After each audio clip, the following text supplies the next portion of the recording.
حبیب بن مطہر رحمۃ اللہ علیہ نے یا زہیر بن قین نے، تو نام اوپر نیچے ہو سکتے ہیں، انہوں نے اتنی بے جگری سے مقابلہ کیا کہ یقین نہیں آتا، لیکن ہماری اہل سنت کی تاریخ میں لکھا ہوا ہے کہ 200 آدمیوں کا سر اڑا کے ان کے بازو ٹوٹ گئے تو انہیں پکڑ کے عمر بن سعد کے سامنے کھڑا کیا گیا۔ اس نے کہا تم نے ہمارا اتنا بڑا نقصان کیا۔ وہ کہنے کاش میرے دونوں بازو صحیح ہوتے تو میں تم سب کے سر اڑاتا۔ تو شمر نے پیچھے سے تلوار کا وار کیا اور ان کا سر اڑا دیا۔ اس کے بعد حبیب بن مظاہر جو تھے وہ شہید ہوئے۔ پھر اس کے بعد آہستہ آہستہ سارے شہید ہوتے گئے، یہاں تک کہ اہل بیت باقی رہ گئے، اور باقی سب شہید ہو گئے، اور 18 تھے اہل بیت۔ تو سب سے پہلے جو شہید ہوئے وہ امام حسین علیہ السلام کے بڑے بیٹے علی اکبر۔ وہ میدان میں اترے کہ میں ہوں حسین کا خون، میں ہوں حسین کا بیٹا، اور لڑتے لڑتے شہید ہو گئے۔ تو آپ نے ان کی لاش کو اٹھایا اور پیچھے جا کے رکھ دیا۔ پھر حضرت عقیل کی اولاد عبد الرحمن اور محمد اور عثمان یہ شہید ہوئے۔ پھر حضرت عبداللہ بن جعفر کے بچے عون اور محمد شہید ہوئے۔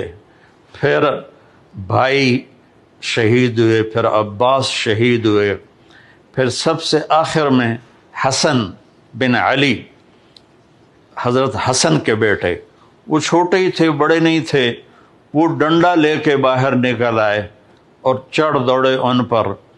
تو ایک کوفی نے کہا کہ اس بچے پر رحم کھاؤ، چھوٹا سا ہے، خوبصورت سا ہے۔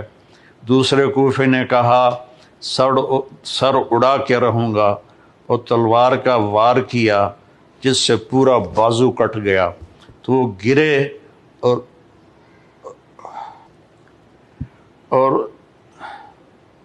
زور سے چلائے یا عمّا، ہائے میرے چچا۔ تو امام علیہ السلام بھاگے ہوئے گئے اور ان کے سرانے کھڑے ہو کر فرمانے لگے بھتیجے آج تیرا چچا بڑا بے بس ہے۔ وہ کیا دن ہوگا جب ان کا معاملہ اللہ کے رسول کے دربار میں پیش کیا جائے گا۔ وہ ایڑیاں رگڑتے رگڑتے جان دے دی تو ان کو اٹھا کر پھر اہل بیت کی لاشوں کے ساتھ رکھ دیا، اور پھر آپ تھک ہار کے خیمے کے سامنے بیٹھ گئے۔ اٹھنے کی بھی ہمت نہیں تھی۔ تو آپ کا چھوٹا بچہ عبداللہ 2 سال کا، وہ خود نکلا یا آپ نے بلوایا؟ اس کو گود میں بٹھایا ہی تھا کہ ابن الموقد ایک کوفی تھا، اس نے تیر مارا جو سیدھا یہاں گلے میں لگا، بچے کی آہ بھی نہ نکلی۔ یہاں دلی تو ہے نہ سنگ خشت، درد سے بھرنا آئے کیوں۔ تو یہاں آپ نے اپنے بچے کا خون دونوں ہاتھوں میں ایسے لے لیا اور آسمان کی طرف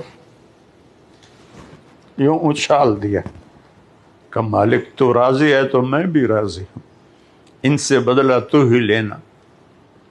تو پھر شمر نے کہا خبیث و قتل کیوں نہیں کرتے ہو؟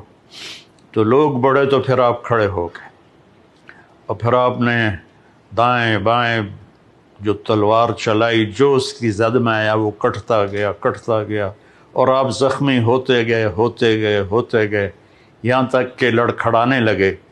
تو شمر نے کہا بدبختو قتل کرو اسے۔ تو زرع بن شریک تمیمی نے آپ کے کندھے پر تلوار کا وار کیا جس سے کندھا کٹ گیا، اور سنان بن ابی انس نے آپ کو ایسے سیدھا نیزہ مارا جو سینے میں لگا، اور آپ ایسے چت گرے تو وہ آگے بڑھ کے سر اتارنے لگا تو اس کے ہاتھ کانپنے لگے، وہ پیچھے ہٹ گیا۔ تو خولہ بنت ازہا کوئی بدبخت تھا، اس نے آگے بڑھ کر آپ کا سر اتارا اور نیزے پہ چڑھا دیا، اور سارے شہداء کے سر نیزوں پہ چڑھ گئے۔ میں جب بھی یہ واقعہ بیان کرتا ہوں نا میں بے بس ہو جاتا ہوں۔ تو وہ خولا بھاگا ہوا گیا عمر بن سعد کے خیمے پر، میرا گھر سونے سے بھر دو، میں نے حسین کا سر کاٹ کے نیزے پہ چڑھا دیا ہے۔ اس نے کہا اپنی بکواس بند کرو۔ تو ان کے جنازے بھی نہیں پڑھنے دیے۔